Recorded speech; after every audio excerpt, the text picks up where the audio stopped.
Friends, MMI के various types of measuring instruments के series को आगे बढ़ाते हुए हमारा आज का पहला टॉपिक है स्टोक्स का नियम। स्टोक्स लॉ या स्टोक का नियम।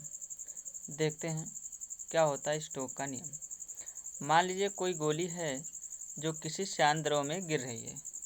कोई गोली किसी शांत द्रव में गिर रही है।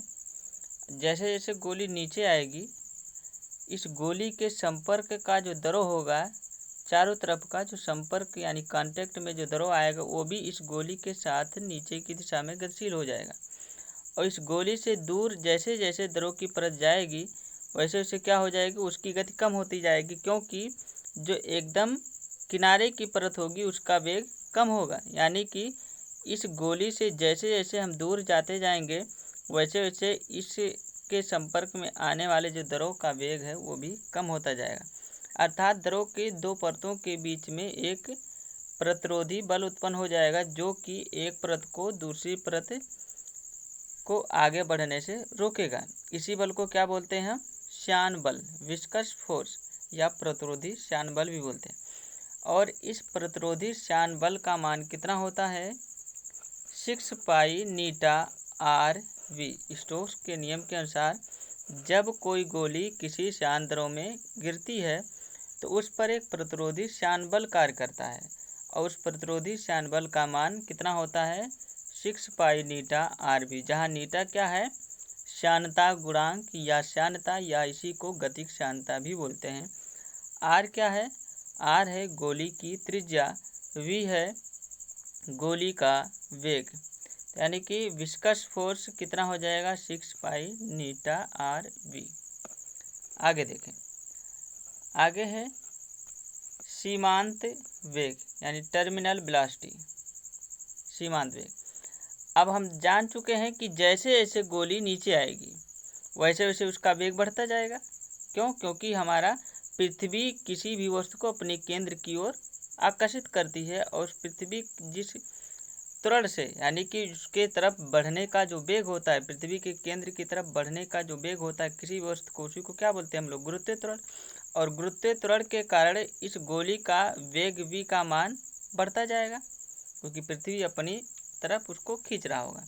यानी कि जैसे जैसे गोली द्रव में नीचे की तरफ आएगी उसका वेग बढ़ेगा, और जैसे जैसे वेग का मान बढ़ेगा वैसे वैसे श्यान बल का भी मान बढ़ेगा, क्योंकि श्यान बल यानी विस्कस फोर्स बराबर कितना होता है? 6 पाई नीटा आर वी, जहाँ वी क्या है? वेलोसिटी। यानी कि जब वेलोसिटी बढ़ेगा तो विस्कस फोर्स का मान भी बढ़ेगा। यानी कि जैसे जैसे गोली नीचे आ रही है वैसे वैसे विस्कस फोर्स का मान भी बढ़ता जा रहा है। और विस्कस फोर्स कैसे काम करेगा हमारा? मान लीजिए गोली है, द्रव में नीचे की तरफ आ रहा है। विस्कस फोर्स किधर काम करता है? जिस तरफ वस्तु गति कर रही है उसके विपरीत दिशा में, यानी कि जिस तरफ द्रव का या वस्तु का वेग होता है उसी के विपरीत दिशा में विस्कस फोर्स काम करता है। यानी कि अगर जो गति नीचे की दिशा में गोली की, तो विस्कस फोर्स किधर काम करेगा? ऊपर की तरफ, जिसको हम एफ वी दर्शाते हैं। और नीचे की तरफ क्या काम करेगा? इस गोली का जो भी भार होगा एम जी। और इस गोली पर एक बल और काम करता है जिसको हम क्या बोलते हैं? उत्प्लावन बल, जिसकी वजह से ये गोली उसमें अंदर की वजह जा रही है, तो उस उस बायंट फोर्स यानी कि उत्प्लावन बल का मान किधर होगा? ये भी ऊपर की तरफ ही लगता है, जिसको हम एफ बी से दर्शाते हैं। उत्प्लावन बल गोली पर ऊपर की तरफ ही काम करेगा। यानी कि अब इतने समय गोली पर कितने बल लग रहे हैं? 3। एक एफ बी हो गया और एक एफ वी यानी विस्कस फोर्स, और एक हो गया गोली का भार एम जी, जो कि ऊर्ध्वाधर नीचे की ओर काम करेगा। अब जैसे जैसे विस्कस फोर्स का मान बढ़ेगा यानी कि ऊपर की ओर लगने वाला बल का मान बढ़ेगा, एक समय ऐसा आएगा कि ये बल संतुलन में आ जाएगा। यानी कि जितना गोली का भार नीचे की तरफ उतना पूरा ये बल ऊपर की तरफ, यानी जब संतुलन में आ जाएगा उतने समय क्या होगा कि गोली का जो वेग होगा वो अधिकतम पर प्राप्त हो जाएगा। अब वहीं पर उस वेग का बढ़ना रुक जाता है। क्यों रुक जाएगा? क्योंकि वेग बढ़ेगा, वेग बढ़ेगा तो त्वरण उत्पन्न होगा, और त्वरण जब रहेगा तभी किसी भी वस्तु में कोई बल काम करता है। अब जब बल का मान शून्य हो जाएगा, यानी कि कब शून्य होगा? जब वो एक समान वेग से नीचे जाने लगेगी, अर्थात गोली का त्वरण शून्य हो जाए। तब जब इस एफ बी का मान बढ़ता जाएगा, एक समय ऐसा आएगा कि गोली अपने अधिकतम वेग पर होगा और उसके बाद उस गोली का वेग नहीं बढ़ेगा, यानी कि उस समय त्वरण का मान शून्य हो जाएगा। त्वरण का मान शून्य होने का मतलब कि गोली पर कोई भी परिणामी बल कार्य नहीं करेगा, अर्थात गोली पर जितना ऊपर की ओर बल लग रहा होगा उतना ही गोली पर नीचे की ओर बल लग रहा होगा। अब हम सीमांत वेग का मान निकालना चाहें तो इस संतुलन के इक्वेशन से हम निकाल सकते हैं कि जितना गोली पर ऊपर की तरफ बल उतना ही गोली पर नीचे की तरफ बल काम करेगा। तो सीमांत वेग यानी कि अधिकतम एक समान वेग कितना होगा गोली का, ये हम निकालना चाहें, देखें कैसे निकालते हैं। हमको क्या क्या जरूरत पड़ेगी, ये गोली है, गोली पर ऊपर की तरफ क्या लगेगा, एक विस्कस फोर्स एफ बी, जिसका मान हम लोग जानते हैं 6 पाई नीटा आर बी। ऊपर की तरफ कार्य करेगा क्या, एफ बी उत्प्लावन बल, एफ बी मान बायंट फोर्स। उत्प्लावन बल का मान कितना होता है, आर्कब्रिज के सिद्धांत से क्या कहता है, उत्प्लावन बल जो कि किसी वस्तु पर ऊपर की ओर कार्य करेगा, जो किसके द्वारा लगाया जाता है, दरों के द्वारा लगाया जाता है उस वस्तु पर, वो कितना होता है, उस वस्तु द्वारा हटाए गए दरों के द्रव्यमान के बराबर होता है, सॉरी भार के, उस वस्तु द्वारा विस्थापित किए गए दरों के भार के बराबर होता है उत्प्लावन बल यानी एफ बी का मान। तो अब दरों द्वारा विस्थापित उस वस्तु द्वारा विस्थापित दरों का हम भार निकाल लेंगे तो वहाँ से निकल जाएगा हमारा उत्प्लावन बल, और नीचे की तरफ काम करेगा इस गोली का भार mg। तो गोली का द्रव्यमान हम निकाल सकते हैं, यदि हमें त्रिज्या पता है तो उसके आयतन में हम रो से यानी उसके घनत्व से गुणा कर देंगे, द्रव्यमान निकल जाएगा। देखें इसका फिगर देखें तो कुछ इस टाइप का बन करके आता है, यहाँ पर बनाया गया है।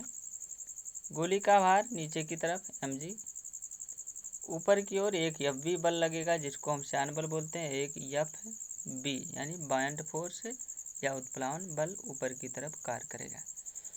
अब संतुलन की अवस्था में क्या करेगा, संतुलन की अवस्था में यानी कि जिस समय गोली का वेग अधिकतम एक समान वेग हो जाएगा उस समय कोई त्वरण कार्य नहीं करेगा, यानी उस पर कोई परिणामी बल नहीं काम करेगा। इसका यह मतलब है कि उसका परिणामी शून्य हो जाएगा। परिणामी शून्य होने का मतलब कि जितना बल ऊपर की तरफ उतना बल नीचे की तरफ, यानी कि F B plus F V equal to हो जाएगा गोली का भार mg। अब हमको एफ वी का मान निकालना है, तो एफ वी का मान हम लोग जानते हैं कितना होता है, अभी पीछे देखे हैं स्टोक्स के नियम से, स्टोक्स के नियम से एफ वी यानी विस्कस फोर्स का मान 6 पाई नीटा आर बी होता है, तो उसको निकालने की ज़रूरत नहीं हमें निकालने की ज़रूरत है गोली के भार और उत्प्लावन बल यानी एफ बी का मान। अब गोली का भार W का मान निकालना हो तो भार बराबर हम लिख सकते हैं m इंटू जी, और m को हम क्या लिख सकते हैं, क्योंकि हम लोग जानते हैं घनत्व बराबर द्रव्यमान बटे आयतन होता है, तो द्रव्यमान बराबर लिखना हो तो घनत्व गुणे आयतन लिख सकते हैं। तो जहाँ द्रव्यमान है वहीं हम लिख दिए रो इंटू वी यानी घनत्व गुणे आयतन इंटू जी। अब गोली है तो किसी गोले का आयतन हम लोग जानते हैं कितना होता है, 4/3 पाई आर क्यूब, जहाँ आर क्या होता है उस गोले की त्रिज्या। तो यहाँ पर गोली की त्रिज्या हम माने हैं स्मॉल आर, तो यानी कि उस गोली का आयतन कितना हो जाएगा 4/3 पाई आर क्यूब। तो यहाँ वी के स्थान पर हम गोली का आयतन रख देंगे, तो यहाँ से गोली का भार कितना आ जाएगा रो इंटू वी, तो वी के स्थान पर रख दिए हम 4/3 पाई आर क्यूब इंटू जी। अब हमको निकालना है उत्प्लावन बल एफ वी का मान, एफ बी का मान हमको निकालना होगा तो कितना होगा, ये उस गोली द्वारा विस्थापित दरों के भार के बराबर। तो गोली कितना दरों का आयतन विस्थापित करेगा, अपने ही आयतन के बराबर, जितना इस गोली का आयतन होगा उतना ही आयतन ये गोली विस्थापित करेगा दरों को, यानी इतना ही दरों इससे विस्थापित होगा। तो उस दरों का आयतन कितना होगा, जितना कि इस गोली का आयतन होगा। तो यानी कि अब उस दरों का भार निकालना हो तो भार बराबर हम जानते हैं रो वी जी, तो जहाँ क्या होगा वी क्या होगा, उस दरों का आयतन जितने आयतन का दरों विस्थापित हुआ है, तो उस दरों का आयतन बराबर गोली का आयतन, और गोली का आयतन हम लोग निकाल चुके हैं कितना 4/3 पाई आर क्यूब इंटू रो उस दरों का आयतन, रो क्या होगा उस दरों का आयतन तो उस द्रव का आयतन हम मान लेते हैं रो एम है। यह मतलब मीडियम, मीडियम का मतलब किस माध्यम में गोली गिर रही हो। द्रव पानी भी हो सकता है, कोई आयल भी हो सकता है, इंटू जी। तो यहाँ से एफ बी का मान पता चल गया और गोली का भार भी पता चल गया। और श्यान बल का मान हम लोग जानते ही हैं, स्टोक के नियम से 6π/r भी होता है। असंतुलन की अवस्था में जितना ऊपर की तरफ बल बराबर हो जाएगा उतना नीचे की तरफ बल, यानी F B plus F B बराबर कैपिटल डब्ल्यू। एफ बी का मान निकाल चुके हैं, 4/3πr³ गुणे रो एम गुणे जी प्लस 6π/r भी। एफ बी का मान श्यान बल बराबर डब्ल्यू, गोली का भार कितना निकाले हैं 4/3πr³ इंटू रो इंटू जी, जहाँ रो क्या है गोली का घनत्व और रो एम क्या है उस माध्यम का घनत्व जिसमें गोली गिर रही है। अब यहाँ से देखें तो 6π/r भी इधर ही रहने दें, इसको हम दाहिने तरफ ट्रांसफ़र कर दें। तो 4/3πr³ इसमें भी है, इसमें भी कॉमन ले सकते हैं। जी भी यहाँ भी है, यहाँ भी जी है, कॉमन ले लिए। तो यहाँ बचेगा कितना, यहाँ पर रो बचेगा और यहाँ पर क्या बचेगा, क्योंकि ये इधर जाएगा तो ये माइनस हो जाएगा, तो बचेगा minus rho m. 4/3πr³ into g common हो चुका है। अब हमको निकालना क्या है, v का मान। v का मान यानी कि टर्मिनल वेलोसिटी ही होगा। तो यहाँ से v बराबर देखना चाहें, ये देखें इधर, तो यहाँ 6π/r भी है, तो 6π/r को ट्रांसफ़र कर दें इधर, बटे में हो जाएगा, बचेगा इधर केवल v, यानी v इक्वल टू क्या लिख सकते हैं हम 4/3πr³ rho minus rho M into जी अपान 6π/r। अब इसको काट सकते हैं, 2 से 2 गुणे 2 4 और ये 2 3, यानी कि ऊपर क्या बचेगा 2 और नीचे ये 3, इसमें गुणा हो जाएगा, 3 गुणे 3 कितना हो जाएगा 9, 2/9। एक नीचे आर है एक ऊपर आर है, एक आर कैंसिल हो जाएगा, ऊपर क्या बचेगा r²। पाई नीचे भी है पाई ऊपर भी है, कैंसिल हो जाएगा, यानी पाई लिखने की जरूरत नहीं। कितना है 2/9 r², कोष्टक में rho minus rho M into जी, नीचे क्या बचेगा केवल नीटा बचा है, ये नीटा लिख दी, यानी टर्मिनल वेलोसिटी का मान कितना हो जाएगा 2/9 r² कोष्टक में rho minus rho M into जी अपान नीटा।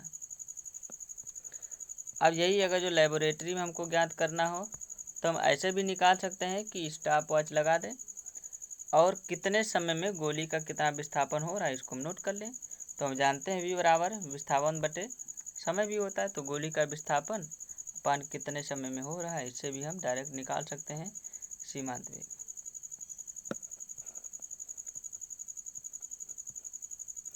और यदि हमको श्यानता निकालना होगा, मान लीजिए कि यदि सीमांत वेग का मान पता है, श्यानता निकालना होगा, तो क्या करेंगे हम यहाँ से इसको ट्रांसफर कर देंगे, यानी कि नीटा बराबर 2/9, जहाँ नीटा था वहीं v हो जाएगा और जहाँ v था वहीं नीटा हो जाएगा।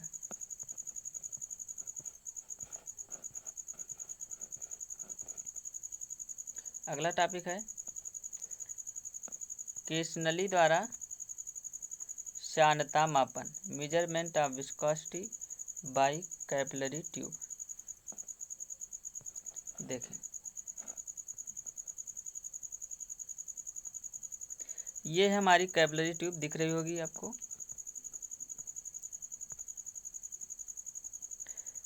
यहाँ से लेकर के ये इतना होता है ये कैपिलरी ट्यूब, यानी कि केश नली। केश नली के नीचे एक यू आकार की नली लगी हुई, यहाँ से यहाँ तक आपको दिख रहा होगा। और इस केश नली के ऊपर एक बल्ब लगा होता है, जिसको हम यहाँ से ए से दर्शाया गया है, बल्ब ए। इस ए के ऊपर एक निशान बना होता है जिसको यहाँ पर सी से दर्शाया गया, उसी के नीचे एक निशान बना होता है जिसको डी से दर्शाया, यानी ऊपर और नीचे मार्किंग की हुई होती है बल्ब के ऊपर और नीचे मार्किंग की गई होती है। इसके दाहिने तरफ एक बल्ब और यहाँ पर लगा हुआ है जिसको हम बी से डिनोट कर रहे हैं। अब इसके लिए हम क्या करते हैं कि हमें ज़रूरी रहेगा कि इसके लिए हमें पानी का श्यानता पता होना चाहिए। तो दरों के लिए किसी भी दरों का हमको श्यानता निकालने के लिए सबसे पहले ज़रूरी क्या है कि हमको पानी की श्यानता पता होना चाहिए। और पानी की श्यानता कितना होता है वाटर की विस्कोसिटी कितनी होती है? 1 सेंटीपॉइज। 1 सेंटीपॉइज वाटर की विस्कोसिटी होती है। और यदि वाटर की विस्कोसिटी पता है हमें, तो हम किसी अन्य कोई भी लिक्विड है उसकी विस्कोसिटी हम निकाल सकते हैं। इस विधि को हम ओस्टवाल्ड विधि भी बोलते हैं। केस नली द्वारा श्यानता मापन को हम ओस्टवाल्ड मेथड भी कहते हैं। तो जिस दरों की श्यानता हमको निकालनी होगी उसको हम क्या करेंगे, इसे बल्ब बी में भर देंगे और उसका आयतन हमें पता रहेगा कि उसको हम माप लेंगे कि हम इस बल्ब बी में कितना आयतन दरों भर रहे हैं और वही दरों भरा जाएगा जिसकी श्यानता हमें निकालनी है। उसके बाद जितना आयतन भरना होगा, भरने के बाद इस नली के ऊपर सी के ऊपर यानी कि एक सकिंग रबर लगा करके इसको हम यहाँ जो द्रव भरा गया है नली बल्ब बी में उसको हम शक करके ऊपर खींचेंगे, यानी कि चूसड़ द्वारा ऊपर खींचेंगे। ऊपर खींचेंगे तो ये द्रव इधर आएगा, इस यू नली से होते हुए केस नली में ऊपर चढ़ेगा। ऊपर चढ़ते चढ़ते ये बल्ब ए के ऊपर चढ़ना शुरू करेगा। अब उसको हम इस दरों को कहाँ तक लेकर के जाएंगे, शक करते करते पॉइंट सी तक लेकर के आ जाएंगे। उसके बाद हम शक करना बंद कर देंगे और यहाँ से जो रबर की ट्यूब होगी उसको हम बाहर निकाल लेंगे। अब क्या होगा कि बाहर से एटमॉस्फेरिक प्रेशर पड़ेगा ही, तो यहाँ से दरों नीचे की तरफ गिरना शुरू होगा। यहाँ पर थोड़ी छोटी सी छिद्र होती, दरों नीचे की तरफ गिरना शुरू होगा। इसके बाद हम स्टॉप वॉच लगा देंगे। जब दरों यहाँ से गिरना शुरू हुआ, स्टॉप वॉच हम अपना चालू कर दिए। चालू करने के बाद सी से जैसे ही दरों गिरना शुरू हुआ, स्टॉप वॉच ऑन, और गिरते गिरते गिरते जब दरों का लेवल इस डी तक पहुंच जाए, स्टॉप वॉच को हम ऑफ कर देंगे। यानी सी से डी तक दरों का तल गिरने में हम समय को नोट कर लेंगे। समय नोट हो जाएगा, यही काम केवल हमको करना है। इसके बाद हम क्या करेंगे, जो पानी है उसका भी हमको ठीक इसी प्रकार से एक्सपेरिमेंट करना है। यानी कि सब पानी को इसमें भर देंगे, पानी की सांद्रता तो हमें पता ही है। उसके बाद फिर इसको हम शक करके ऊपर ले आएंगे पॉइंट सी तक। पॉइंट सी तक शक करने के बाद उसको हम वहीं पर छोड़ देंगे, रबर ट्यूब को बाहर निकाल लिए। उसके बाद फिर स्टॉप वॉच को ऑन करेंगे। अब सी से वाटर का लेवल पॉइंट डी तक गिरने में हम समय को नोट कर लेंगे, यानी कि और पानी का लेवल सी से डी तक गिरने का समय नोट कर लिए और उस दरों का भी लेवल सी से डी तक गिरने का समय नोट कर लें जिसकी श्यानता हमें निकालनी है। अब कोई दरों है जो सी से डी तक आ रहा है, तो उसकी श्यानता किस पे डिपेंड करेगी कि अगर जो वो दरों ज़्यादा गाढ़ा होगा तो यहाँ से नीचे गिरने में अधिक समय लेगा, और दरों कम गाढ़ा होगा यानी कि कम श्यानता होगी तो यहाँ से नीचे गिरने में वो दरों कम समय लगेगा। यानी कि जो श्यानता है डिपेंड करेगा टाइम से, टाइम पे डिपेंड करेगा। अब श्यानता डिपेंड कर रहा टाइम पर। मान लीजिए जो लिक्विड है, ठीक, वो सी से डी तक का लेवल गिरने में टी टाइम ले रहा है, और मान लीजिए उसका घनत्व कितना है, रो है। तो जितनी अधिक घनत्व होगा, जितने अधिक घनत्व वाला द्रव होगा उतनी ही अधिक उसकी श्यानता भी होगी, क्योंकि अधिक घनत्व का मतलब कि उसके मॉलिक्यूल बहुत पास पास हैं, इसलिए उसकी विस्कोसिटी भी बढ़ जाए। यानी विस्कोसिटी नीटा का मान उस द्रव के घनत्व पर भी डिपेंड करेगा। ठीक इसी प्रकार यानी कि रो नीटा डिपेंड कर रहा है यानी डेंस किस पे, टाइम पर, और नीटा डिपेंड कर रहा है किस पे, उस द्रव के घनत्व पर भी। तो यानी कि नीटा क्या, विस्कोसिटी टी और रो पर डिपेंड किया। तो इसको हम एक साथ लिखना चाहें तो eta proportional to t into rho, जहाँ टी क्या, द्रव का सी से डी तक उस द्रव का लेवल सी से डी तक गिरने में समय, रो उस द्रव का घनत्व। अब इसी प्रकार हम पानी के लिए निकालेंगे। तो पानी के लिए भी श्यानता, मान लीजिए उसको नीटा 1 अनुकरणपाती होगा, पानी का लेवल सी से डी तक गिरने का समय T1 और उसके लिए घनत्व मान लीजिए रो 1 है। दोनों समानुपाती हैं। समानुपाती के लिए हम क्या करते हैं, कोई अगर जो समानुपाती का चिन्ह हटाएंगे तो कुछ हम यहाँ पर नियतांक लिखेंगे। तो इसको हम हटाएं तो यहाँ पर हम लिख दें कोई कांस्टेंट राशि।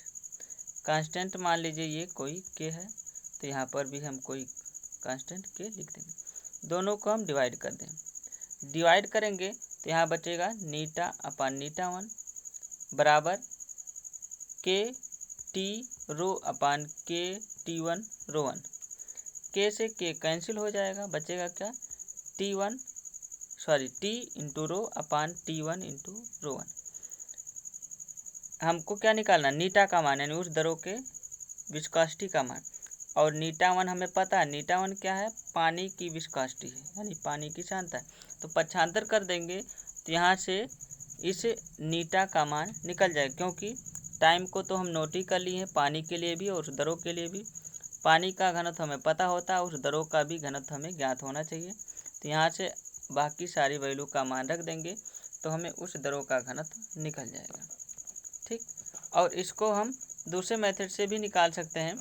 पॉइजली के समीकरण से डायरेक्ट हम देखें तो श्यानता बराबर होता है पाई r के पावर 4 TH रो जी अपान 8VL, जहाँ V क्या है, दरों का ज्ञात आयतन, जो दरों हम उस बल्ब B में डाल रहे थे उसका आयतन, L केस नली की लंबाई, T टाइम कौन सा, C से D तक, लेवल C से D तक गिरने में समय, H दोनों भुजाओं में दरों तलों का अंतर, रो क्या है, दरों का घनत्व, और G गुरुत्वीय त्वरण है।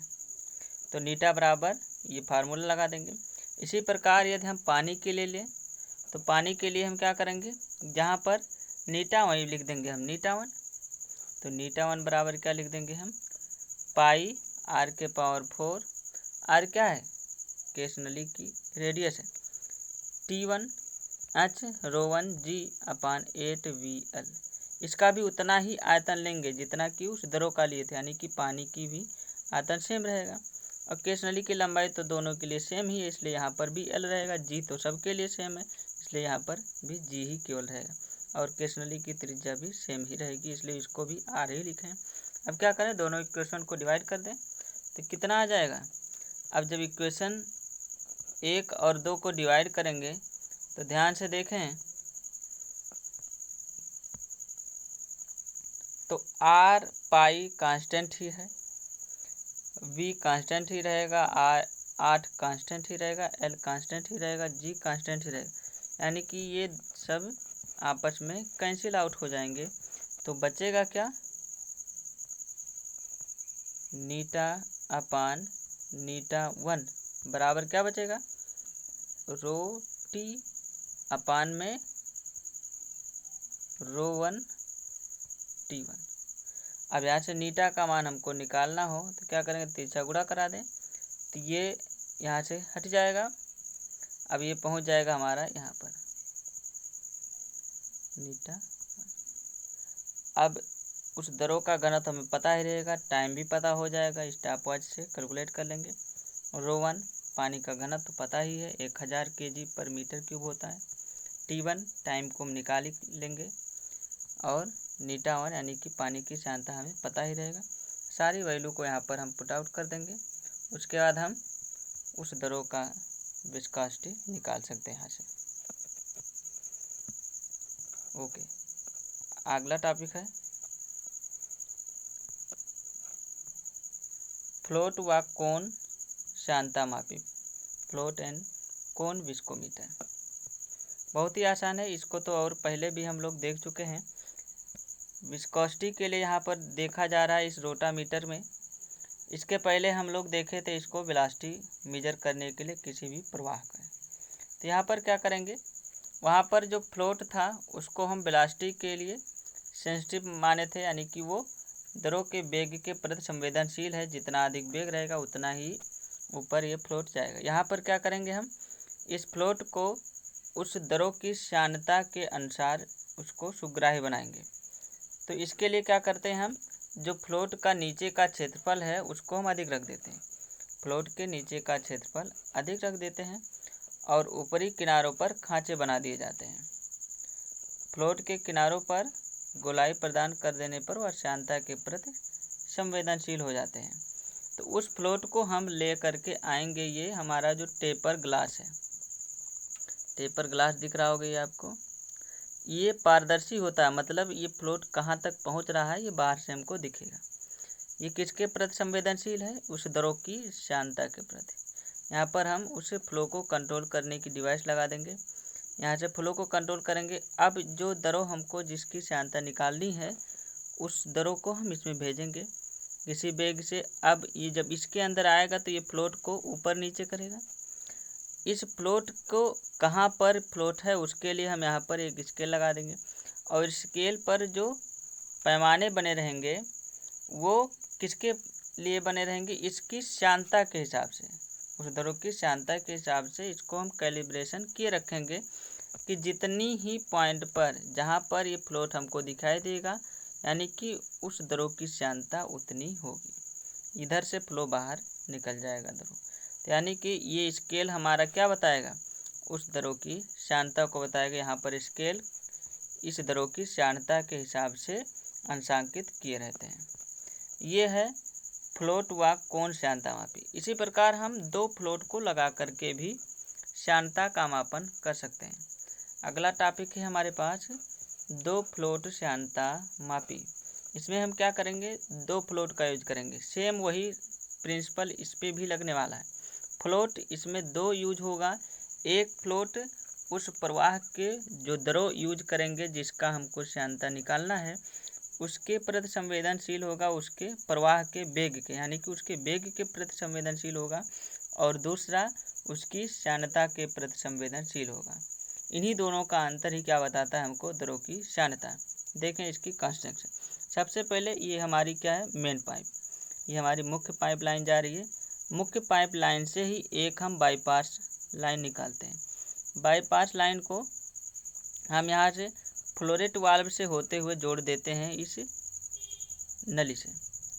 अब जब इसके अंदर द्रव आएगा तो इसमें दो फ्लोट लगा हुआ, एक फ्लोट प्रवाह फ्लोट बोलते हैं, यानी कि वो प्रवाह के प्रति संवेदनशील है। एक को हम बोलते हैं श्यानता फ्लोट, यानी वो उस द्रव की श्यानता के प्रति संवेदनशील है। अब इसी मुख्य पाइप के आगे हम लगा देते हैं एक आरफिस।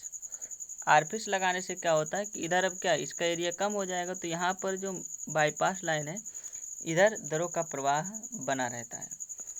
इधर से द्रव आएगा इस नली के अंदर आएगा तो ये नीचे वाला फ्लोट उसकी श्यानता के, उस द्रव की श्यानता के हिसाब से ऊपर नीचे होगा, और ये क्या करेगा? उसके प्रवाह के प्रति संवेदनशील है। तो इन्हीं दोनों को अंतर को हम कैलिब्रेशन कर करके निकाल लेते हैं उस द्रव की श्यानता को जो इस मुख्य पाइपलाइन से प्रवाहित हो रही होगी। ओके, आगे देखें। अगला टॉपिक है हमारा विस्थापन का मापन, मेजरमेंट ऑफ डिस्प्लेसमेंट। विस्थापन के मापन को तो हम लोग ट्रांसड्यूसर के चैप्टर में भी डिस्कस कर लिए थे। ट्रांसड्यूसर से ही जुड़ी हुई इसमें भी कुछ जानकारियां हैं, कुछ ट्रांसड्यूसर से रिलेटेड हैं और कुछ हमारा विद्युत चुंबकीय प्रेरण से रिलेटेड है। ठीक, विस्थापन के मापन। हाँ, विस्थापन के मापन में आगे बढ़ें। इसमें क्या है? सबसे पहले हमारा देखिए गति का मापन। तो विस्थापन के मापन को यहाँ पर इसलिए नहीं बताया जा रहा है क्योंकि इसको हम लोग पढ़ चुके हैं। ट्रांसड्यूसर वाले चैप्टर में विस्थापन के मापन को भलीभांति समझाया गया है, वहाँ पर उसको समझाया जा चुका है, इसलिए उसको हम नहीं पढ़ रहे हैं। यहाँ पर हम केवल देखेंगे रेखीय गति का मापन। रेखीय गति का मापन में पहला है हमारे पास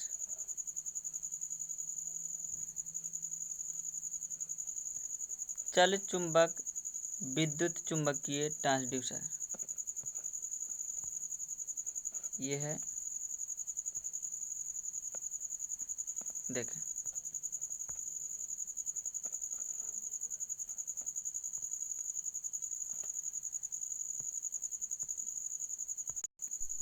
ये हमारा चल चुंबक विद्युत चुंबकीय ट्रांसड्यूसर। देखें इसमें एक होता है हमारा चुंबक जिस पे नॉर्थ पोल या साउथ पोल बना हुआ है। इस चुंबक को हम उस अवयव से उस कंपोनेंट से जोड़ देंगे जिसकी रेखीय गति का मापन हमको करना है, यानी जिसकी गति को हमें मापना है, उससे हम इस चुंबक को जोड़ देंगे। चल चुंबक यानी कि यहाँ पर चुंबक क्या है, हमारा मूवेबल है, ये चुंबक चलेगा यानी कि स्थिर नहीं है। उसके बाहरी आवरण पर बना होता है ये कुंडली, जो कि स्थिर होती है। कुंडली पर हम लोग इस पे बाइंडिंग कर देते हैं, बाइंडिंग की हुई रहती है, ये कुंडली है और इस कुंडली के बीच में लगा होता है हमारा चुंबक, नॉर्थ पोल या साउथ पोल है। इस चुंबक को हम जोड़ देते हैं उस अवयव से जिसकी गति हमको मापना है। नीचे आपको ये दिख रहा होगा एयर गैप। जब गति जैसे जैसे ऊपर बढ़ेगी एयर गैप का मान बढ़ता जाएगा, जैसे जैसे नीचे आएगा एयर गैप का मान घटता जाएगा। यहाँ से आउटपुट वोल्टेज को हम कैलकुलेट करेंगे। विद्युत चुंबकीय प्रेरण के सिद्धांत पे काम करेगा ये। देखें, जब इस एयर के गैप का मान कम ज़्यादा होगा यानी कि ऊपर नीचे होगा, तो यहाँ से जो आउटपुट वोल्टेज का मान है वो भी कम ज़्यादा होगा। तो इस आउटपुट वोल्टेज किसके प्रति संवेदनशील दिख रहा है, ये इस चुंबक के गति के प्रति। तो जितने इस चुंबक की गति होगी उतना ही परिवर्तन इस आउटपुट वोल्टेज में हमको मिलेगा। तो इस आउटपुट वोल्टेज को हम किसके हिसाब से कैलिब्रेशन करेंगे, उस कंपोनेंट की रेखीय गति के हिसाब से। और ये आउटपुट वोल्टेज ही हमारा क्या बताएगा, उस चुंबक की जो कंपोनेंट्स गतिशील है उसी की गति को ये बताएगा आउटपुट वोल्टेज। तो यहाँ पर क्या था, चुंबक हमारा गतिशील था। इसी का जस्ट उल्टा लगभग दिखता है हमारा क्या है, चल कुंडली चुंबकीय ट्रांसड्यूसर। ये है हमारा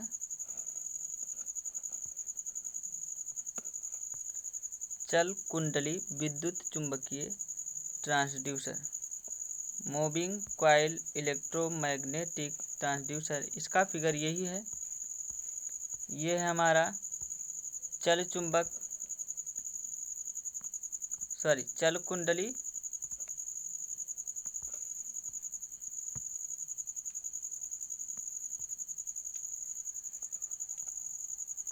ये हमारा चल कुंडली विद्युत चुंबकीय ट्रांसड्यूसर।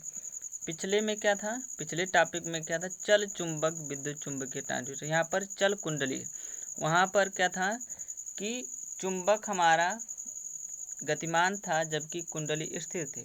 यहाँ पर क्या है, कुंडली हमारा गतिमान है जबकि चुंबक स्थिर है, बाकी सेम कंस्ट्रक्शन है। अब इसको हम इस कुंडली को किससे जोड़ देंगे, जिसकी गति को हमको मापना है। और ये नॉर्थ पोल साउथ पोल यानी कि चुंबक हमारा स्थिर रहेगा। जैसे जैसे उस कंपोनेंट्स की गति बढ़ेगी, इसकी कुंडली उसी के हिसाब से मूविंग करेगी, यानी कि इसी हिसाब से ये कुंडली भी हमारी गतिमान होगी। अब कुंडली गतिमान होगी तो यहाँ से क्या करेंगे, फ्लक्स कटेंगे तो यहाँ से निकलेगा हमारा आउटपुट वोल्टेज, और आउटपुट वोल्टेज इस फ्लक्स में परिवर्तन की दर के समानुपाती होता है। तो यानी कि कुंडली जितना ही अधिक गतिमान होगी इसमें, उसी के हिसाब से हमारा आउटपुट वोल्टेज हमको मिलेगा। इस आउटपुट वोल्टेज को हम कैलिब्रेट करेंगे किस हिसाब से, उस कंपोनेंट्स के गति के हिसाब से आउटपुट वोल्टेज को हम कैलिब्रेशन कर लेंगे, और यही आउटपुट वोल्टेज हमारा उस कंपोनेंट्स की गति को बताएगा। देखें, हम लोग जानते हैं कि जो विद्युत वाहक बल होता है कितना होता है, E = BAN × V। V क्या है, चुंबकीय क्षेत्र की तीव्रता, A कुंडली का क्षेत्रफल, N कुंडली पर फेरों की संख्या, और V क्या है, कुंडली के सापेक्ष चुंबक का वेग।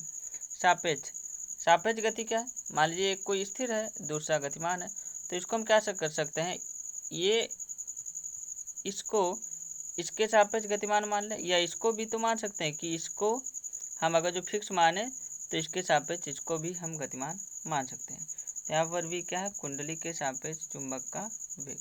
तो यदि वेग में परिवर्तन होगा तो ई में यानी विद्युत वाहक बल, प्रेरित विद्युत वाहक बल में भी परिवर्तन होगा, और उस प्रेरित विद्युत वाहक बल का मान किस पे डिपेंड कर रहा है, वेग बी पे, और वेग भी किस पे डिपेंड कर रहा है, उस वस्तु यानी उस कंपोनेंट्स की वेलोसिटी में जो चेंजमेंट आएगा। तो यहाँ से हमारा विद्युत वाहक बल किसके हिसाब से बदल रहा है, उस रेखीय वेग से। तो इस विद्युत वाहक बल को हम उस वेग के हिसाब से वेग के सापेक्ष कैलिब्रेशन किए रखेंगे और यही विद्युत वाहक बल का मान ही क्या बताएगा हमारा उस कंपोनेंट्स की गति को। अगला है, अगली टॉपिक सिस्मिक वेग ट्रांसड्यूसर, सिस्मिक वेलोसिटी ट्रांसड्यूसर। देखें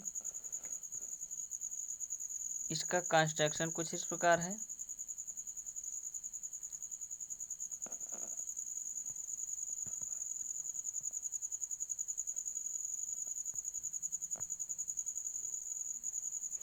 इसमें ये एक चुंबक दिख रहा होगा आपको, ये इसको हम क्या बोलते हैं, अस्थायी चुंबक भी बोलते हैं। यही हमारा सिस्मिक द्रव्यमान का भी काम करता है। इसके नीचे और ऊपर जुड़ी होती है स्प्रिंग, और ये है हमारी कुंडली जो इसके चारों तरफ है। ये इस पर फेरे नंबर ऑफ टर्न लपेटे रहते हैं, इसलिए इसको हम क्या बोलते हैं, कुंडली। किसके, इस चुंबक के चारों तरफ होता है। इसी चुंबक को हम क्या बोलते हैं, सिस्मिक द्रव्यमान भी बोला जाता है। चुंबक को सिस्मिक द्रव्यमान की भांति भी कार्य करता है। इस ट्रांसड्यूसर को जिस वस्तु का कंपन का वेग हमको ज्ञात करना होगा उसी पर ले जा कर के इसको हम बांध देंगे। बांधने के बाद जब वस्तु में कंपन होगा तो उस कंपन के हिसाब से क्या करेगा, हमारा ये चुंबक भी ऊपर नीचे गति करेगा, ऊपर नीचे मोशन करेगा। ऊपर नीचे जब मोशन करेगा तो यहाँ से भी प्रेरित विद्युत वाहक बल उत्पन्न होगा, और उस प्रेरित विद्युत वाहक बल का मान किसके समानुपाती होगा, इसके कंपन की दर के। कंपन की दर यानी कि जो वस्तु हमारा कंपन करे उसके वेग के समानुपाती होगा। तो इस प्रेरित विद्युत वाहक बल का मान को हम कैलिब्रेशन करेंगे उस कंपन के वेग से। तो यही विद्युत वाहक बल का मान ही क्या बताएगा, हमारा उस कंपन का वेग। कभी कभी यहाँ पर हम डैम्पर का भी यूज करेंगे, क्योंकि कभी कभी क्या होता है कि जो अवांछित कंपन होती है उसको ये ऑब्जर्व कर लेगा। डैम्पर जो अवांछित होती है उसको ऑब्जर्व कर लेता है, केवल जो रियल कंपन होता है, रियल वाइब्रेशन होता है, उसी को यहाँ पर वाइब्रेट होने देता है। इसलिए हमारे मापन में जो त्रुटि है वो कम हो जाती है। ये है हमारा सिस्मिक वेग ट्रांसड्यूसर। अगला टॉपिक है कोणीय चाल का मापन। अभी तक हम लोग रेखीय वेग, रेखीय गति को देख रहे थे, रेखीय विस्थापन को देखें। अगला क्या है, कोणीय चाल का मापन। कोणीय चाल का मतलब कोई रोटेटिंग पार्ट हो, इस टाइप का कोई रोटेशन कर रहा हो, वहाँ पर क्या होगा, हमारा कोणीय गति होगी या कोणीय वेग होगा, या उसी को हम कोणीय चाल भी बोलते हैं। मेजरमेंट ऑफ एंगुलर स्पीड किसके माध्यम से मापते हैं हम, टैकोमीटर की सहायता से। टैकोमीटर हमारा दो टाइप का होता है, एक होता है एसी टैकोमीटर और एक होता है डीसी टैकोमीटर। तो सबसे पहले हम देखेंगे डीसी टैकोमीटर या DC tachometer. DC tachometer DC generator के सिद्धांत पे काम करता है। डीसी जनरेटर जैसे रहता है सेम वैसे ही डीसी टैकोमीटर भी रहता है। डीसी टैकोमीटर में एक आर्मेचर होता है, आर्मेचर को हम उस शाफ्ट से जोड़ देते हैं जिसकी कोणीय वेग का मापन हमको करना होगा। यहाँ हम उस शाफ्ट से जोड़ देंगे इस आर्मेचर को जिसके कोणीय वेग का मापन हमको करना होगा, और इसके चारों तरफ क्या होगा, चुंबक, यानी कि यहाँ पर दिखा रहा है ये नॉर्थ पोल और ये साउथ पोल। इसके बीच में जब ये आर्मेचर घूमेगा तो जैसे भी डीसी जनरेटर में होता है विद्युत वाहक बल उत्पन्न होता है, सेम वही कंडीशन यहाँ पर भी होगा। विद्युत वाहक बल उत्पन्न होगा क्योंकि फ्लक्स कटेंगे, और फ्लक्स के कटने की दर जितनी अधिक होगी उतना ही प्रेरित जो यहाँ से विद्युत वाहक बल उत्पन्न होगा उतना ही अधिक होगा जितना कि फ्लक्स के कटने की दर अधिक होगी। और फ्लक्स की कटने की दर अधिक कब होगी, जब ये आर्मेचर की स्पीड अधिक हो जाएगी। आर्मेचर किससे जुड़ा होगा, उस शाफ्ट से, यानी कि शाफ्ट की स्पीड जितनी अधिक होगी उतना ही विद्युत वाहक बल का मान भी अधिक होगा। और विद्युत वाहक बल के मान को हम अगर जो पता कर ले जाएं तो हमारे शाफ्ट की स्पीड पता हो जाएगा, और शाफ्ट की स्पीड के हिसाब से हम विद्युत वाहक बल को कैलिब्रेट करेंगे, और यही विद्युत वाहक बल का मान हमारा बताएगा उस शाफ्ट की कोणीय गति को। ये था हमारा डीसी टैकोमीटर। डीसी टैकोमीटर में क्या देखें कि आर्मेचर हमारा, यानी कि आर्मेचर पर क्या लिपटी रहेंगी, कुंडली लिपटी रहती है ना, इस पर नंबर ऑफ टर्न रहते हैं, यहाँ पर वायर्स लपेटे रहते हैं आर्मेचर के ऊपर। तो ये नॉर्थ पोल और साउथ पोल, यहाँ से विद्युत चुंबकीय तरंगें उत्पन्न होती हैं जिसको ये काटता है। काटने के बाद जितना अधिक उसकी स्पीड होगी, विद्युत फ्लक्स के कटने की जितनी अधिक स्पीड होगी उतना ही विद्युत वाहक बल उत्पन्न होगा, और यही विद्युत वाहक बल का मान हमारा बताता है शाफ्ट की स्पीड को। यहाँ पर आर्मेचर गतिमान था, यानी कुंडली गतिमान था, और चुंबक हमारा स्थिर था। इसी का जस्ट उल्टा क्या होता है हमारा एसी टैकोमीटर। एसी टैकोमीटर की संरचना कुछ इस प्रकार है। ये हमारा चुंबक बीच में दिख रहा होगा, चुंबक, और चुंबक किससे जुड़ा होता है, जिस शाफ्ट की हमारी स्पीड ज्ञात करनी होगी, जिसकी कोणीय वेग हमको ज्ञात करना होगा। और ये चारों तरफ एक कुंडली है ये, जिस पर तार लपेटे हैं। बीच में अब हमको सापेक्ष गति अगर जो लाना है, फ्लक्स को काटना है, तो या तो हम कुंडली को स्थिर कर लें और चुंबक को गतिमान कर दें, या हम चुंबक को स्थिर कर लें और कुंडली को गतिमान कर दें। तो यहाँ पर क्या था कि हम चुंबक को गतिशील कर रहे हैं और कुंडली हमारी स्थिर है। पिछले में क्या था कि कुंडली हमारी गतिमान थी जबकि चुंबक स्थिर था। तो सेम वही कंडीशन यहाँ पर भी होगा, जितना ही अधिक इस चुंबक के घूमने की दर होगी उतना ही अधिक फ्लक्स कटने की भी दर होगी। अब जितना अधिक फ्लक्स कटेगा उतना ही यहाँ से एसी वोल्टमीटर हमारा उतना ही मान बताएगा। अब इसको हम किसके हिसाब से कैलिब्रेट करेंगे, उस शाफ्ट की घूमती हुई, जो शाफ्ट घूम रही है उसकी वेग के हिसाब से। तो यही आउटपुट, यानी यही आउटपुट ही एसी वोल्टमीटर का आउटपुट ही हमारा क्या बताएगा, शाफ्ट की कोणीय गति का मान बताता है। तो इस तरीके से हम लोग कोणीय वेग का मान टैकोमीटर की सहायता से ज्ञात कर लेते हैं। ये टैकोमीटर या तो एसी होगा या तो डीसी होगा। अगला है प्रकाश विद्युत tachometer, photo electric tachometer. Tachometer आया यानी कि ये भी शाफ्ट की गति को ही मापेगा। देखें किस हिसाब से काम करता है। यहाँ पर ये है शाफ्ट, इसी शाफ्ट की गति हमको मापनी है। इस शाफ्ट की गति जिससे हमें, जिस शाफ्ट की गति मापनी होती है उसी पर हम जोड़ देते हैं एक डिस्क। ये हमारा डिस्क। डिस्क पर समान दूरी पर छिद्र बने रहते हैं।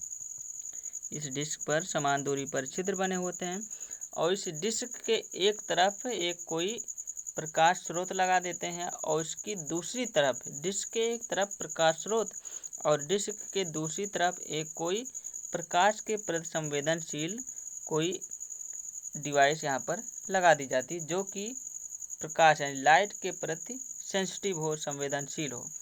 जब इधर से प्रकाश पड़ेगी, अब क्या होगा कि जब शाफ्ट घूमेगी तो शाफ्ट से जुड़ी हुई है हमारी डिस्क, तो डिस्क भी रोटेट करेगी, डिस्क भी घूमेगी। इधर से प्रकाश डाली जा रही है इस डिस्क पर। जब ये प्रकाश इस डिस्क के छिद्र में पड़ेगी तो प्रकाश इस तरफ निकलेगा, यानी कि आउटपुट हमको मिलेगा। और जब प्रकाश इस डिस्क की समतल प्लेट पर पड़ेगी, यानी कि छिद्र पर नहीं पड़ेगी, ये बीच में पड़ रहा हो प्रकाश, जब प्रकाश बीच में पड़ेगा तो इधर बाहर की तरफ प्रकाश नहीं आएगा, यानी हमको आउटपुट नहीं मिलेगा।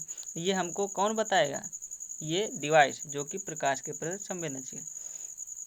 और जितना ही अधिक स्पीड इस शाफ्ट की रहेगी उतना ही अधिक स्पीड डिस्क की भी रहेगी। तो इधर से जो आउटपुट निकल रहा है जिसको हम पल्स की बोलते हैं, इस पल्स की दर उतना ही अधिक होगी जितना कि शाफ्ट की गति होगी। तो शाफ्ट की गति जितनी अधिक हुई उतना ही अधिक पल्स की गति, और ये पल्स की गति को काउंट कौन करेगा, हमारा इलेक्ट्रॉनिक काउंटर, कि कितना अधिक यहाँ से आउटपुट प्रति सेकंड मिल रहा है। और जितना ही अधिक, जितनी तेज़ी से ये डिस्क घूमेगी उतना ही अधिक यहाँ से पल्स की दर होगी, उतनी ही अधिक आउटपुट की दर होगी, क्योंकि जितनी तेज स्पीड होगी उतना ही तेज अगला छिद्र आएगा, सामने अगला छिद्र आएगा, अगला छिद्र आएगा। तो उस पल्स की दर यानी आउटपुट की दर हमारी अधिक हो जाएगी, और आउटपुट की दर अधिक होगी तो जितना अधिक होगा उतना ही ये शाफ्ट की गति होगी। और उस पल्स की दर को काउंट कौन करेगा? Electronic counter. इस इलेक्ट्रॉनिक काउंटर के माध्यम से हम क्या बता देंगे? शाफ्ट की स्पीड को।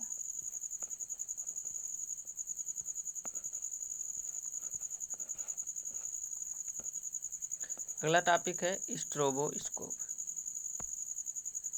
ये भी किसके लिए यूज की जाती है?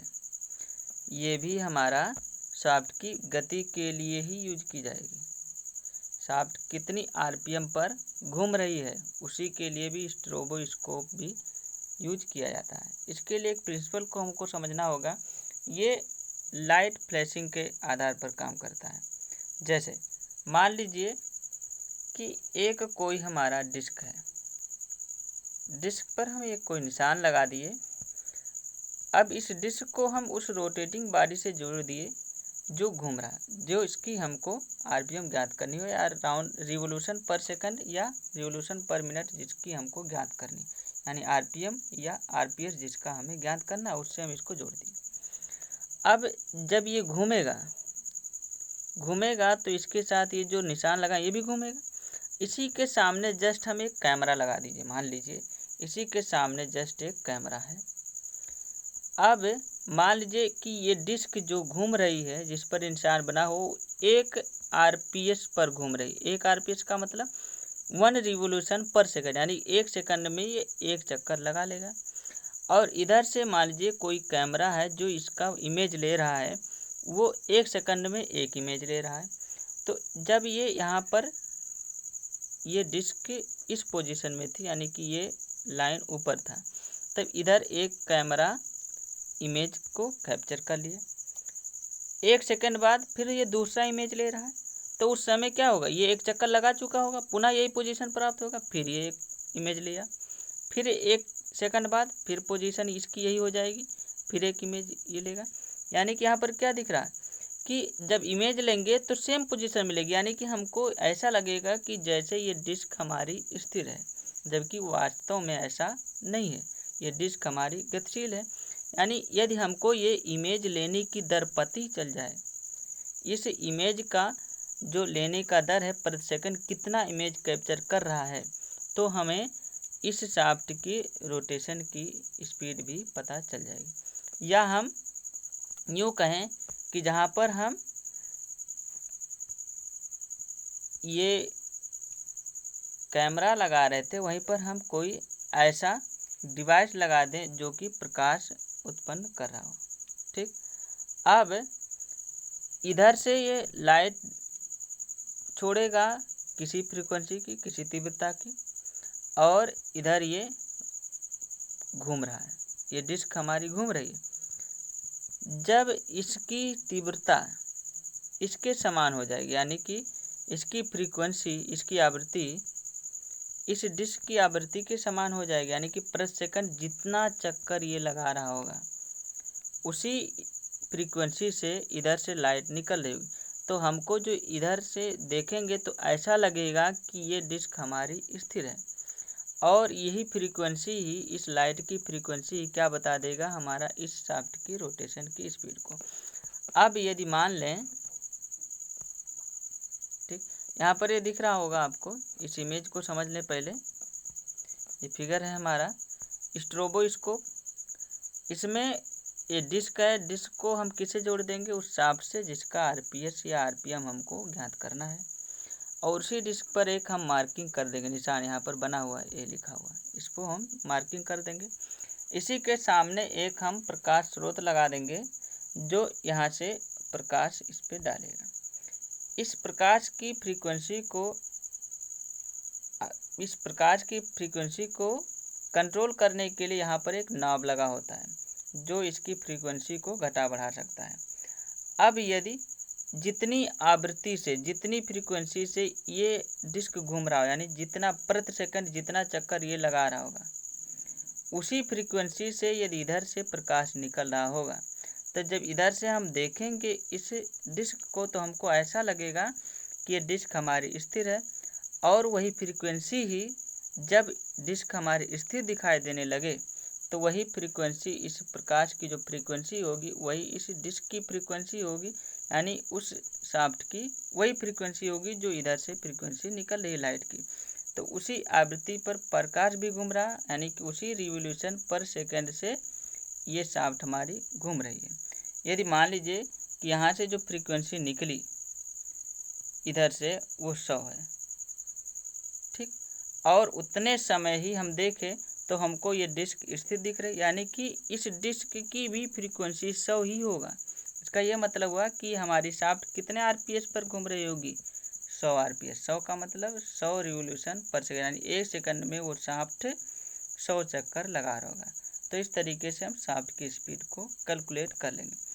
अब मान लीजिए कि यदि ये शाफ्ट हमारी गतिशील तो है ही है, अब नाभ को हम कंट्रोल कर रहे हैं, जब आवृत्ति इससे, इस डिस्क की आवृत्ति से कम होगी या तो अधिक होगी तो हमारा ये जो डिस्क है ये रोटेटिंग होते हुए प्रतीत होगी, तो हमें लगेगा भी कि ये डिस्क रोटेट हो रहा। मान लीजिए कि जो शाफ्ट घूम रहा है उसकी आवृत्ति को हम n मान रहे हैं, और इधर से जो फ्रीक्वेंसी निकल रही है लाइट की उसको हम f मान रहे हैं। मान लीजिए एक समय ऐसा है कि जब n = f है, यानी कि शाफ्ट की फ्रीक्वेंसी बराबर है इस प्रकाश की फ्रीक्वेंसी, यानी कि प्रकाश की फ्रीक्वेंसी बता देगा हमारी शाफ्ट की फ्रीक्वेंसी, यही हमारी शाफ्ट की गति को माप होगा। अब मान लीजिए कि शाफ्ट की फ्रीक्वेंसी इसके बराबर नहीं है, तब क्या होगा। मान लीजिए एक एग्जांपल कि n = 2f है। इसका क्या मतलब कि n का मान किसके, प्रकाश की फ्रीक्वेंसी का दोगुना, यानी कि हम इस नाभ को कंट्रोल कर रहे हैं। एक समय ऐसा था कि जब जो फ्रीक्वेंसी इस प्रकाश की थी उसकी दोगुनी फ्रीक्वेंसी थी इस शाफ्ट की। इसका क्या मतलब कि यदि इधर प्रति सेकंड एक, अगर जो एक कण निकल रहा होगा तो उतने समय क्या होगा, ये हमारा 2 चक्कर लगा चुका होगा, तो उस समय भी हमको ये चिन्ह यहीं पर दिखाई देगा, या n = 3f हो जाए। इसका क्या मतलब कि जब n का मतलब जब ये शाफ्ट 3 चक्कर लगाएगा तो यहाँ से एक आवृत्ति निकलेगी। इसका क्या मतलब कि अब पुनः ये हमारा जो इस चिन्ह का पोजीशन है वो यहीं पर दिखाई देगा, तब भी हमको शाफ्ट स्थिर ही दिखाई देगी। तो यहाँ पर हमसे ये गलती हो सकती है कि हम वास्तविक जो स्पीड है उसको हम ना माप सकें, हम उससे कम स्पीड ही माप ले जाएं। तो इसका क्या मतलब कि इसको कंट्रोल करने के लिए, इस दोष को हटाने के लिए हम सबसे पहले क्या करते हैं कि इस जो प्रकाश है इसकी मैक्सिमम फ्रीक्वेंसी को सेट करते हैं। सबसे पहले मैक्सिमम आवृत्ति जो होगी वहाँ पर सेट करते हैं, उसके बाद इस नाभ की सहायता से उसको कंट्रोल करते करते धीरे धीरे कम करते जाते हैं, और जब हमारी इस फ्रीक्वेंसी इससे मैच कर जाएगी इस शाफ्ट की फ्रीक्वेंसी से, यानी कि शाफ्ट हमको स्थिर दिखाई देने लग जाएगा, ये डिस्क हमारी स्थिर दिखाई देने लग जाएगी, वही फ्रीक्वेंसी की माप हमारी इस शाफ्ट की आरपीएस की माप होगी। अब मान लीजिए एक एग्जांपल कि यदि n का मान f/2 के बराबर है। इसका क्या मतलब कि इधर से जो फ्रीक्वेंसी निकल रही होगी, इधर से जो फ्रीक्वेंसी निकल रही होगी, यदि 2 फ्रीक्वेंसी इधर से निकली तो यहाँ से कितना निकलेगा, एक ही, ये एक ही आरपीएस लगाएगा, क्योंकि यहाँ पर 2 रख देंगे तो 2/2 यानी कि आधा हो जाएगा। यहाँ पर अगर जो दिक्कत हो रही है तो जो इस फ्रीक्वेंसी का ये जो हमारा स्ट्रोबोस्कोप, इसके स्थान पर हम एक कैमरा लेकर के भी इसको समझ सकते हैं कि जैसे एक फ्रीक्वेंसी, इसका मतलब एक बार वो इमेज ले रहा है, एक बार इमेज को कैप्चर कर रहा है। 2 का मतलब 2 बार इमेज को कैप्चर कर रहा है, ठीक। जितने आरपीएम में ये घूम रहा है, यानी कि यदि हम 1 सेकंड में 2 इमेज, यहाँ से 2 इमेज ले रहा है, तो यानी कि उसकी फ्रीक्वेंसी कितनी होगी, 2 मान लीजिए। 3 ले रहा है, इसकी मतलब 3, 1 सेकंड में 3, 1 सेकंड में 4 इमेज ले रहा है, यानी कि 4 फ्रीक्वेंसी। उसी प्रकार से हम इस स्ट्रोबोस्कोप को समझ सकते हैं। अब मान लीजिए कि यदि n या u माने 2n बराबर f है।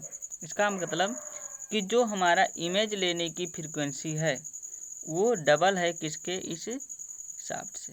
इसका क्या मतलब कि जब हमारा ये शाफ्ट 2 बार गति करेगा तो फ्रीक्वेंसी हमारी यानी कि इमेज लेने की फ्रीक्वेंसी कितनी हो जाएगी, 4 हो जाएगी। यानी कि यदि हमारा ये डिस्क एक बार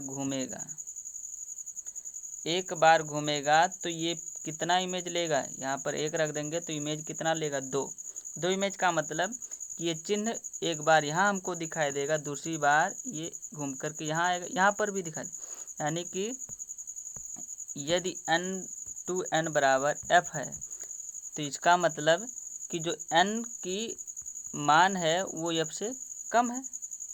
इसका यह मतलब हुआ कि जब 2n बराबर f है तो जब एक बार चिन्ह हमको यहाँ पर दिखाई देगा, दूसरा चिन्ह हमको यहाँ पर दिखाई देगा।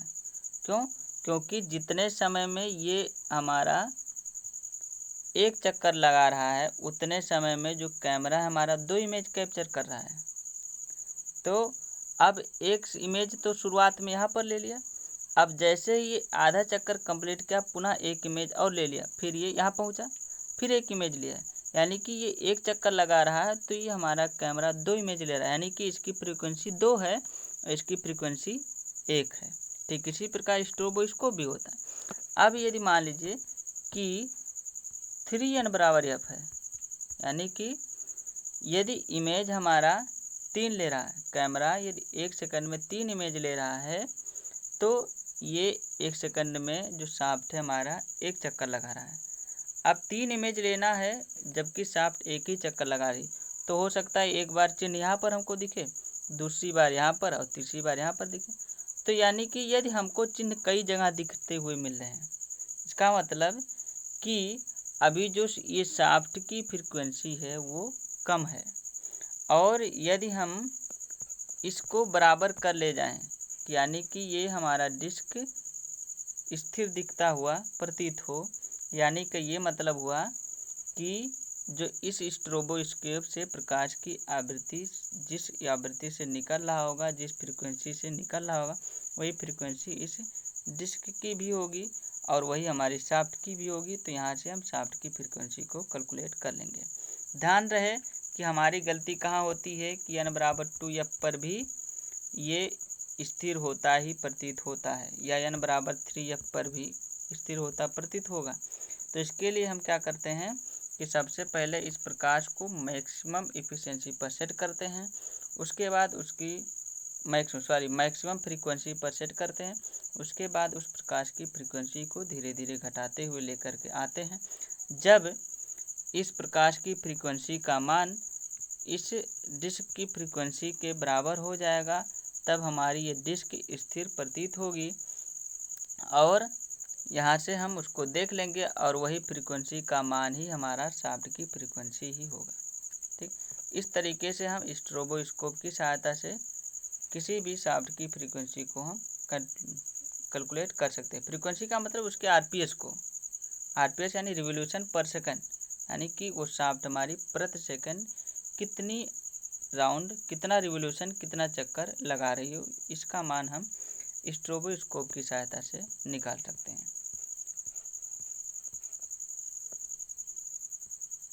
ठीक, ओके, थैंक यू। आज यहीं तक, इसके आगे हम लोग अगली क्लास में डिस्कस करते हैं।